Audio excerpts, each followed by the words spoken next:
Hi, my name is Rocky. I'm a tribal ranger, and I'd like to invite you to join me in the Indian Canyons to enjoy the peacefulness, the beauty of the plants and animals that live here. There's a lot of beauty here, and there's a lot of history here that a lot of folks miss. So if you can join the rangers on their ranger-led hike or on their lectures, the ranger talks, we give 2 a day, and learn about the history of this place.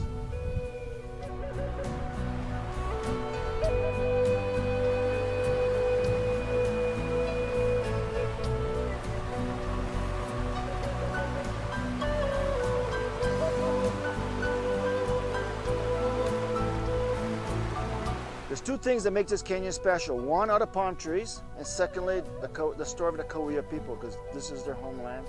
This is a village site. Andreas Canyon was a village site for a clan. And I'll tell you those 2 stories. If you can get that, then you really know what's special about this place. Palm trees, number 1. What's the name of it? Washingtonia, very good. Filifera. Okay. Yeah, you guys are doing good. What's the common name? There's a scientific name. Very good. What kind? There's thousands. There's about 2,800 different species of palm trees in the world. There's a lot of different kind of palm trees. This one is called a California fan palm. California because it's the only one in the world that's native here. Some scientists believe that it might be the only one native in all of North America. All those palm trees in Florida, for example, came from other places. But for sure, it's native here, and these canyons, they're wild and natural. So these canyons are known as the largest California fan palm oasis in the world. Palm Canyon is the largest. Andreas, second largest. Okay? It's a very special place. Also, it's the only species of palm tree in the world that keeps its fronds for the life of the tree. If man does not mess with it, it'll have a full skirt. So those of you who have walked the trails and seen a full skirted tree, you're looking at this species in its natural state. But then you probably wondered, well, how come I see a short-skirted one right next to it? Well, man messed with it, that one. Kids, 1980, playing with matches. Where the tram is in Chino Canyon. I started a wildfire. Windy day, August 1980. Fire spread all the way across the mountain, burned all the canyons, and all the palm trees were burnt. Every canyon you go into, you're going to see evidence of this large fire.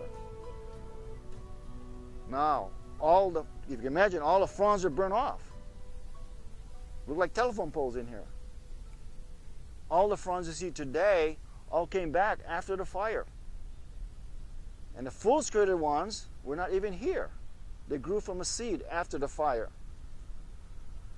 Okay? And there's some over 50, 60 feet tall, full-skirted. Because in the first 20 years, these trees can grow anywhere from 1 to 2 feet per year, very quickly, like weeds. Given all the water and sunshine they can handle, they shoot up. But after 20 years old, they're kind of like us old guys. 1 to 2 inches per year. Very slow rate of growth. So those in a fire over 20 years old, short skirts. They haven't grown very much. in 30 years. So that's what you're going to find. And to see the trees,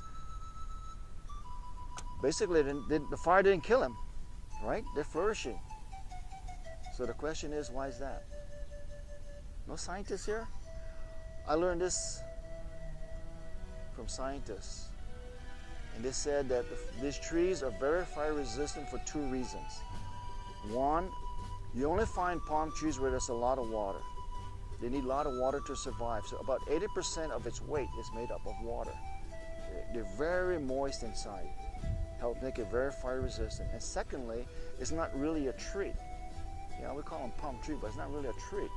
It's a monocot. It's like a giant grass. If you look at a cross section of a tree that's been cut, like in Palm Canyon, the picnic area, we've cut some down, and just for you to look at.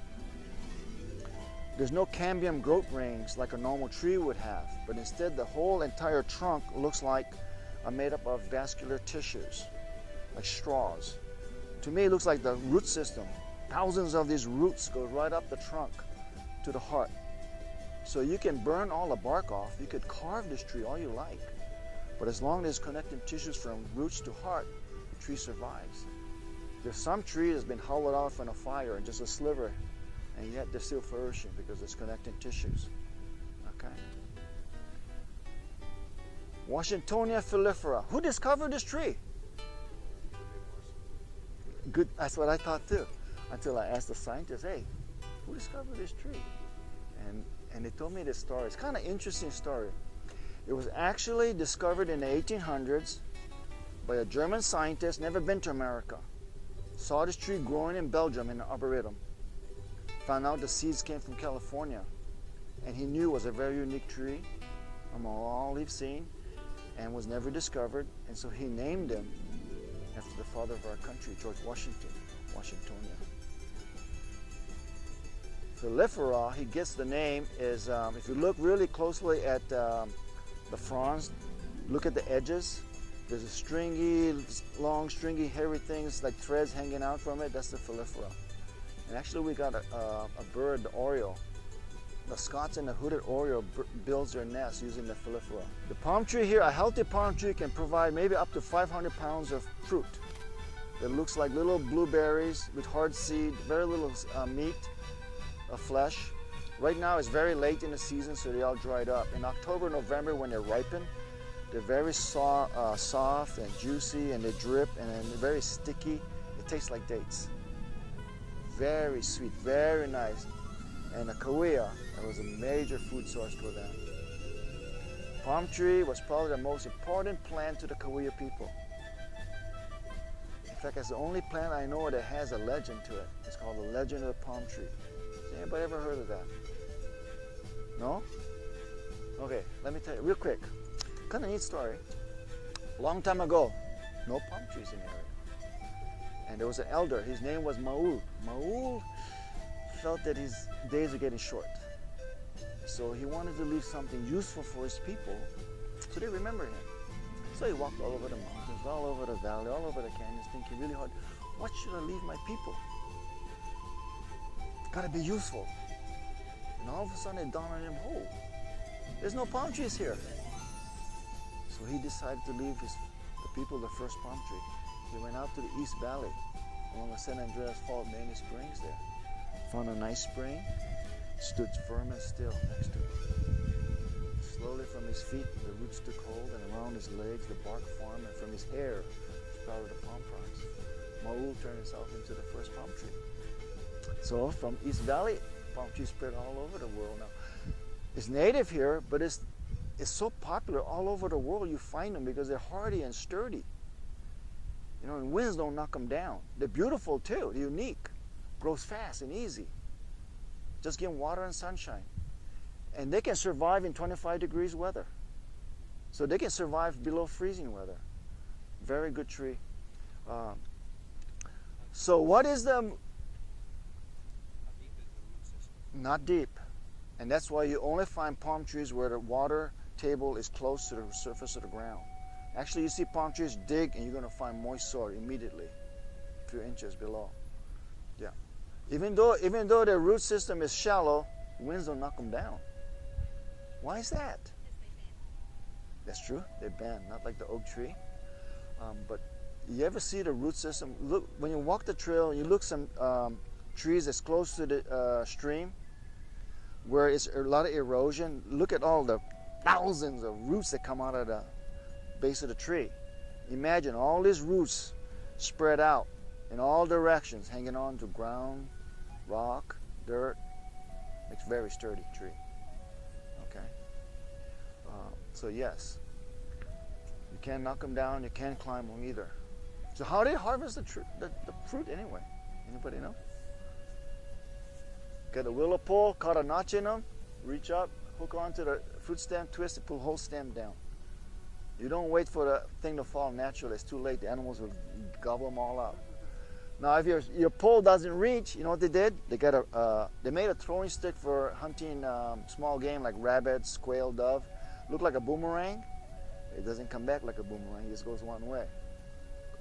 Some people call them rabbit stick, throwing stick, and you use those and you can knock them down.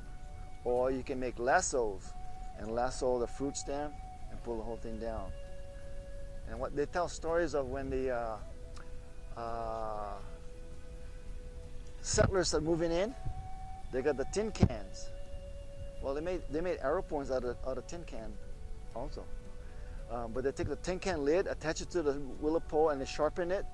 Instead of bringing down the whole fruit stem, they just slice off the little branches where the fruits are attached and bring them down that way. So they're pretty clever, right? So what is the Cahuilla name for palm tree? Mau, ancestor. And it was such an important plant, every family would have their own trees. If you don't belong to that family, don't touch that tree. Talk about a useful plant. Food, construction material. The fronds were used to attach their homes. We have a couple of homes called quiche over there for the kids to see how primitive the Cahuilla people lived. But those are typical Cahuilla homes, all attached with the palm fronds. The weapon for hunting large game was a bow and arrow. The bow was made from the stems of the palm fronds. They made also utensils out of palm frond stems, and they made fire from this tree. So talk about a very important tree. There's no flint and steel out here. So they made fire. How do they make fire from a palm tree? Any idea?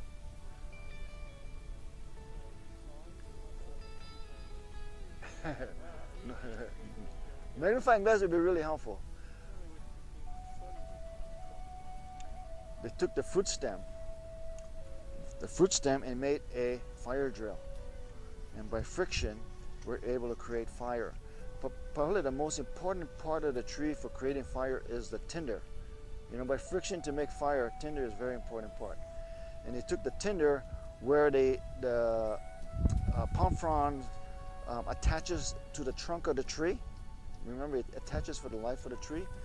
Very fine fibers. Take a look at some of them. Really fine, dry fibers. That's what they harvested for the tinder. It caught any kind of hot amber, started blowing on it, it's just exploding to flames. So, very important tree. There's another food source the palm tree provides. Any guesses? No. The heart. Anybody eat the heart of palm? Oh, good, healthy. The heart of palm, however, was called the food of last resort. Starvation food. When you have nothing else to eat, then you eat the heart. Why is that? You kill the tree. You take the heart, you kill the tree. There you go. Wow. Palm tree can maybe grow about 80 feet tall, maybe 200 plus years. So the oldest trees are the ones where the quiches are. Those are the giants. Those are the old ones, all in the fire. And by the way, to see the canyons with some trees burnt and some not is the kind of like the way when the Cahuilla lived here. They wouldn't burn the whole canyon, but what they would do when they lived here is they would select certain trees and they would burn all the fronds off. Certain time of the year, burn all the fronds off, and what they found is after the fire, more fruit would be produced by the tree. Tree became healthier. So they used fire to increase their food source. okay? And I was asking a scientist, how come the tree got healthier? The scientist told me, well, what the fire does is kill the palm beetle. The palm beetle is a big beetle with big jaws that enters from the top, eats their way through, make more beetles in there, and all those little beetles eat their way out and creating holes about this size. When you see a tree riddled with holes like this, those are the exit holes of the palm beetle, and they can kill the tree or make the tree sick because they cut the vascular tissues so nutrients can get to the heart. So what fire does is kill the beetles, the tree became healthier. We don't burn them anymore. We just let the beetles have their way. We don't do anything to them.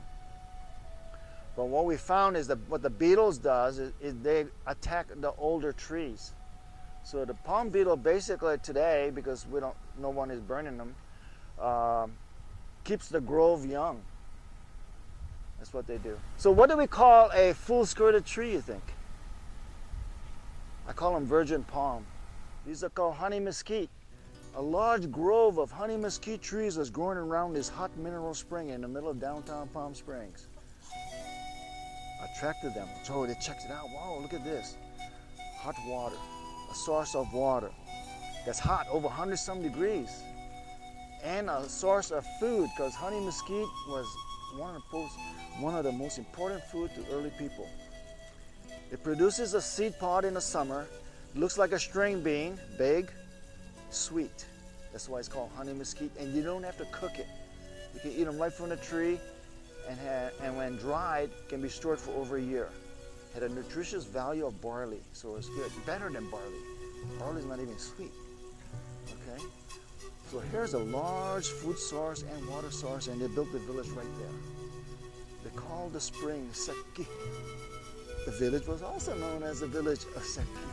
It means the sound of boiling water. The village then became known as the Seki, the sound of boiling water. All the way up until the Spanish arrived, the Europeans arrived. Seki. Main village is there. Leader lived there. But over time, all of these canyons were inhabited by families that developed into clans.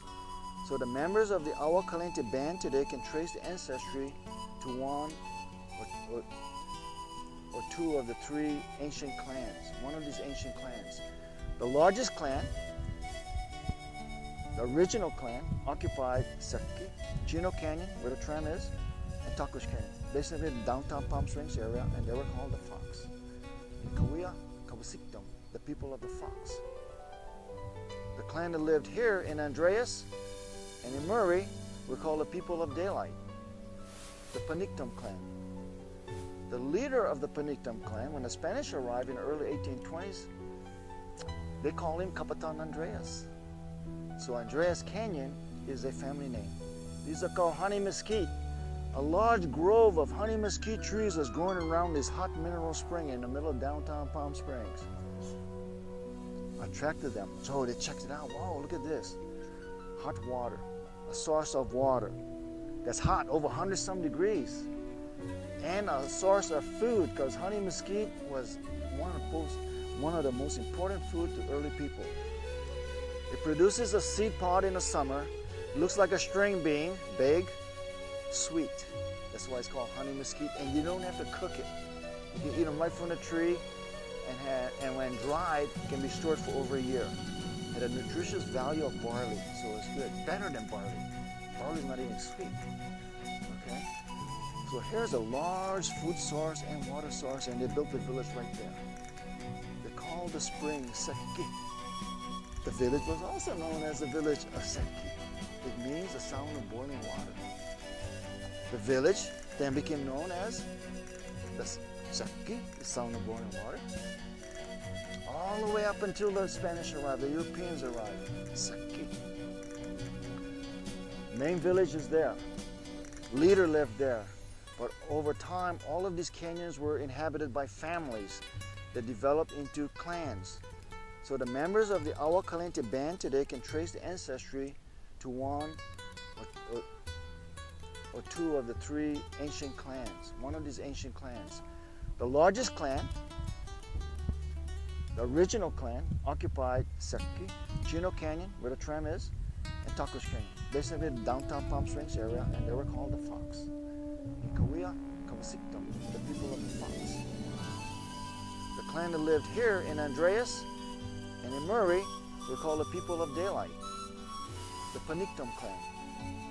The leader of the Panictum clan, when the Spanish arrived in the early 1820s, they called him Capitan Andreas. So Andreas Canyon is a family name. The smallest clan lived in the largest canyon, Palm Canyon. 5 families lived right below the trading post. Their rock mortars are right there. Their water source is a warm, lukewarm mineral spring. It's 80 degrees all year round. Even during the middle of the drought, it comes out at 80 degrees, right below the trading post. And they were called the good people, the Asichum clan. Now nobody lives here anymore. So what happened to the Kauai people? What happened to the Agua Caliente? No one lives here. They open the canyons now for the public to enjoy. They went to town. They called the spring Agua Caliente, which means hot water. From then on, the village of Seki became also known as the Agua Caliente Indian Village, all during the Spanish and Mexican occupation, Agua Caliente Indian Village. We finally changed to Palm Springs after the Americans showed up. Okay? So now you know the original name of Palm Springs. And of course, you see that they take their name, Agua Caliente, band of Kauai Indians. And the reason is because to survive, they embraced or assimilated into the Spanish and Mexican culture. They adopted the Spanish language, the religion. They gave up the Indian names and took Spanish names that they liked. You drive around Palm Springs, anybody notice some of the street names as Spanish-sounding names? You ever wonder why? You almost feel like you're in Mexico or something? Those are old Kauai family names. Okay? Prominent old Kauai family names. That's what they are, for the most part. Okay? Not because they married Mexican or Spanish. They took names they liked. Kind of like the blacks in the South. What did they do? In a lot of cases, they took president's name that they liked, right? Okay. Same thing here, because being Indian, it's kind of hard to believe today. Being Indian was not a good thing. An Indian had no rights. Heck, even when California became a state, 1850, Indian had no rights. You want to kill an Indian, go ahead. Kill an Indian, no one will question you. Indian has something you want, take it. No one will question you. So being Indian was not a good thing. Let me tell you a sad story. I'm not sure how old she is. She's 90-something today. But she was telling me that in 1992 was the first time she ever admitted to anyone she was Indian. I don't know, some people 1992 is ancient history, but to me it's still kind of recent. But what makes me feel sad is because all her life she was ashamed of who she was. It's okay to be Indian today, which is a good thing. And by becoming Mexicans, they're still here. They survived. The bad thing is, guess whose side they fought for during the Mexican-American War? 1846, 1848. I mean, the losing side. So if they had anything, they lost everything after the Mexican-American War. And it wasn't until President Grant, after the Civil War, 1876, President Grant took some land back from the Americans and gave it back to the Indians. For Agua Caliente, it was 880 acres. Guess where? Downtown Palm Springs, around the village of Seki. Still is the original reservation. That's why the casino is over there. It's right on the village site. Okay? But now the reservation is all the way out to here, and it's 32,000 acres. So what happened? President Hayes was in office now, bringing a railroad west. And they did this the government did this in other parts of the country too. To bring a railroad, what they do is take lands on both sides of the railroad and divide it into sections or 1 mile squares. In this case, all the odd number sections were given to the railroad as payment to come west. The even numbers, however, were given back to the Indians here. So the Indians got the 32,000 acres in checkerboard, which includes the 880 original acres. and it extends all around here. So the Cahuilla people, the Agua Caliente in particular, is kind of fortunate in that, unlike other tribes, were actually uprooted from their ancestral home and placed on reservations elsewhere. The Cahuilla people, well, they didn't get all their lands back, but they got probably the more important ones, their village sites. Okay? And every canyon was inhabited. And the one evidence that tells us that they were here are the rock mortar sites. Every canyon had these rock mortar sites where the villages were located. The most accessible one is right here in Andreas Canyon. It's right there in the parking lot. And 6 families use that rock as their kitchen. There's more scattered throughout the area, but that's the most concentrated rock mortar site we have. And also, how big a mortar did the husband construct to begin with for his wife? Okay, because when a man marries, that's the first thing he'll do is start constructing a mortar for her. And then when she tells, okay, I'm ready to go to work, he stops. He gets a big stone, he grinds it smooth. And in the meantime, what she would have done is construct a basket with a hole in it. A bottomless basket she would make. And she would glue this basket over the young mortar. And so when basically the basket would serve as a hopper, so when she's grinding away, the meals don't fly all over the place. It gets big and deep, then you throw your basket away. You don't need it anymore. Okay, that's what they would do. So, but ballpark about an inch, 100 plus years. So those are very, very old mortars, the really big ones there. Okay. Prior to the Civil War, prior to 1861, all the bands combined, about 10,000 plus. Very strong population. But by the end of 1862, 2 years later, 2,000 something left who survived smallpox. A lot of folks don't realize, even here, smallpox came. Well, during the early Civil War years of our country, a lot of people came west. Smallpox came and just about, in this case, wiped the tribe out. From 10,000 to 2,000, what is that? 80%. 80%. 4 out of 5 died in 2 years. 4 out of 5. Major tragedy. It's hard to imagine today. Entire families were wiped out. In some cases, entire clans, entire lineages were wiped out in 2 years. Today, the population, all the bands combined, are around 2,500 something. So they really haven't recovered since 1862. Some bands are really strong, and some bands, no. Agua Caliente band, good, very good. 1925, they were down to about 50 plus members. Today, they're about 400 something members, so they're very healthy. The strongest band is the Morongo band. There are 1,000 something members there. But then we have the Ramona band, 7 people left. Augustine band, East Valley, 1 family left, a mother and 3 children, and that's it. So in a few generations, they may be gone too.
Bye.